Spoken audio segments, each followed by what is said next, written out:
ฝากมีกำหนด100ล้านระยะเวลา6เดือนได้เท่าใดคิดไรแนวใดคลิปนี้มีคำตอบ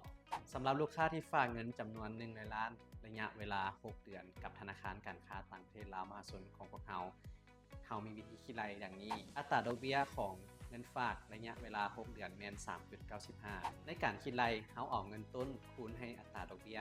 หารให้100ออกมาเท่าใดแม่นหารให้2จะเท่ากับจำนวนที่เราจะได้ต่อ6เดือนซึ่งในกรณีนี้ลูกค้ามีเงินจำนวน100ล้านนั่นก็หมายความว่าเอา100ล้านคูณให้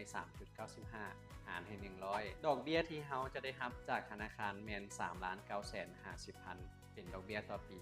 แต่ในเคสนี้เราฝากประจำ6เดือนนั่นหมายความว่าลูกค้าจะได้รับแม่น